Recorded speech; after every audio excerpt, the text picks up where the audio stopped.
Halo kaum mending-mending, kali ini saya akan coba berbagi mengenai bagaimana cara melepas garnish belakang Honda Jazz atau Fit GD3, baik IDSI maupun VTEC. Langsung saja kita lihat. Perlengkapan yang dibutuhkan antara lain kunci mobil itu sendiri untuk membuka pintu belakang ya sobat mending, kemudian ada baut kunci baut nomor 10 untuk membuka baut-baut di pintu belakang mobil itu banyakkan nomor 10 bautnya.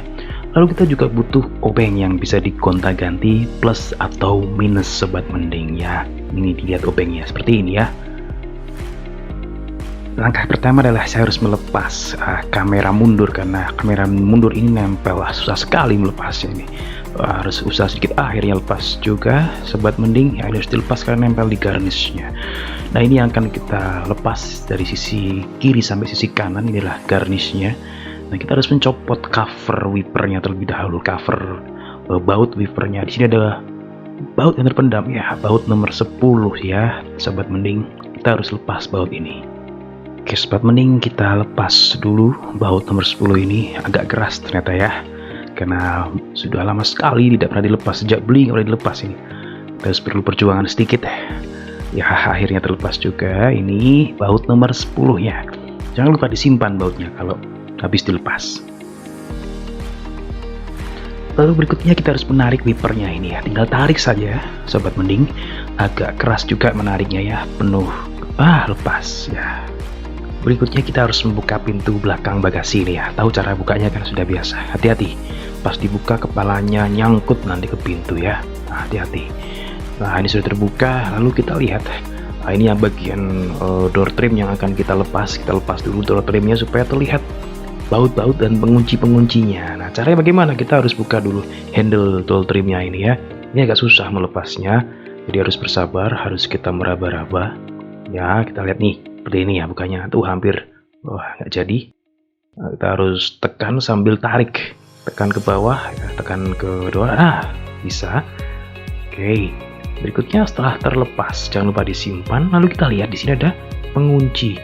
Ada dua pengunci, ada klipnya satu ya, yang ini dua. Nah, dua pengunci klip ini cukup dibuka dengan ya, karena jari saya terlalu besar untuk menekan klip itu, maka saya butuh alat bantu yang bisa menekan seperti ini ya. Klik ya, pelan-pelan. Nah, seperti itu. Ini juga sama, ditekan tengah-tengahnya dengan penuh perasaan. Oke. Setelah ditekan seperti itu, kita harus membuka klip itu menggunakan obeng minus ya. Kita congkel pelan-pelan, jangan terlalu keras, takutnya patah. Kalau patah bingung cari penggantinya. Nah, jangan lupa setelah dicongkel kita simpan klipnya, karena nanti akan kita pasang lagi di situ ya.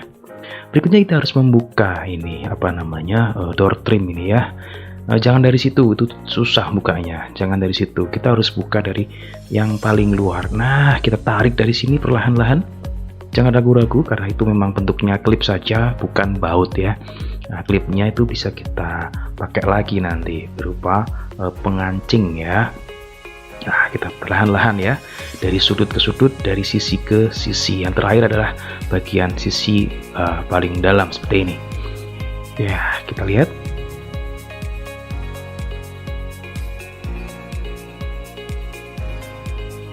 ya, sepertinya sudah hampir bisa terbuka ya. Sudah terbuka sobat mending. Kita lihat seperti apa klipnya. Nah, ini yang putih-putih ini klip-klipnya yang tadi ya. Nah, jadi bukan berupa baut tapi berupa klip saja yang lentur dan nanti bisa dipakai lagi. Pastikan tidak ada yang patah ya. Pastikan jangan sampai ada yang patah klip-klip tersebut. Baik, berikutnya kita harus lepas modul wiper. Nah, modul wiper ini ada 3 baut nomor 10. Kita butuh bantuan obeng ya, obeng untuk membuka ini ya. Kita buka satu persatu bautnya, ada 3 baut. Nah, tapi jangan lupa nanti ketika di baut terakhir itu harus dipegangin supaya modul wiper ini tidak jatuh ya, karena itu cukup berat ya. Modul ini cukup berat dan isinya ada kabel ya. Takutnya kalau jatuh nanti ada kabel yang putus, kan lumayan jadinya ya, ribet kalau ada kabel putus, nyambunginnya susah. Nah, seperti ini kita perlahan-lahan. Jangan lupa disimpan juga baut-bautnya. Nah, karena di dalam di balik modul ini ada pengunci garnishnya. Ada pengunci garnish yang harus kita lepas nantinya, sehingga kita harus membuka modul wiper ini. Ada triknya supaya kita tidak harus memegangi ya. Kita buka dulu semuanya, karena kalau kita biarkan menggantung kasihan kabelnya nanti ya. Kita harus membalik dulu ini. Nah, ini kita akan balik untuk kita pasang di salah satu sisi bautnya. Nah, dibalik seperti ini ya, karena ini ada kabel-kabel seperti itu. Kabelnya sangat ringkih sekali. Kita harus pasang wiper ini dengan terbalik. Nah, seperti ini. Kemudian kita kaitkan ke salah satu lubang baut yang tidak menutupi kancing garnishnya. Nah, tujuannya supaya kita tidak perlu melepas kabel dan tidak perlu memegangi modulnya. Nah, ini modulnya tetap nempel di situ, tapi tidak menghalangi tempat untuk kancing garnishnya. Nah, kita lihat di situ ada kancing garnish. Nah, itu yang putih-putih itu kancing garnishnya. Tadi ketutupan sama modul wiper, sekarang sudah tidak. Ini kan kita buka, ada satu, ya ada dua, ada tiga kancing ya. Kancing ini bukan baut tapi kancing saja, tapi juga ada satu yang berbentuk baut, nomor 10 juga bautnya. Di mana? Nah, di sini. Ini dekat kabel-kabel warna merah kuning. Nah, itu ada baut nomor 10. Itu harus kita buka terlebih dahulu sebelum kita membuka kancing garnish tadi. Cukup satu baut saja. Jangan pakai tangan karena tidak kuat, kita harus pakai obeng. Nah, obeng nomor 10 ini ya, sobat mending. Kita putar perlahan-lahan. Nah, jangan sampai jatuh dan hilang.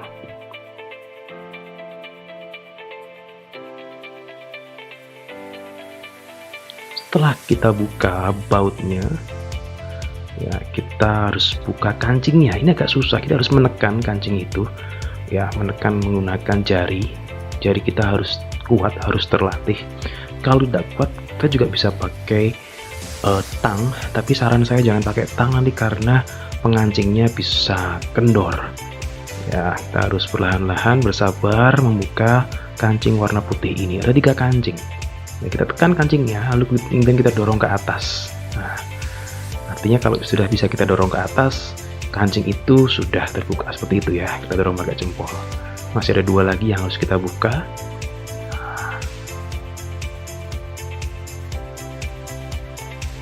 Ternyata selain mengancing atau mengunci garnish, pengait ini juga mengunci kesabaran kita, teman-teman. Saya harus sabar. 1, 2, sudah terbuka. Yang terakhir 3. Nah, ini agak tricky karena tempatnya sempit, sedangkan tangan saya besar. Tapi tidak ada salahnya kita coba. Kita zoom dulu. Nah, itu dia kancingnya. Ini yang paling susah karena paling sempit.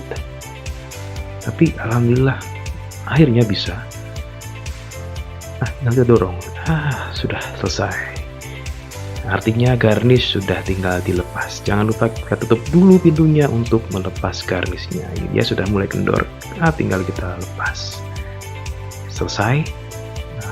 Garnish Honda Jazz IDSI atau VTEC GD3 sudah terlepas dengan aman tanpa merusak apapun. Kancingnya masih aman. Pastikan kancing-kancingnya masih aman. Demikian.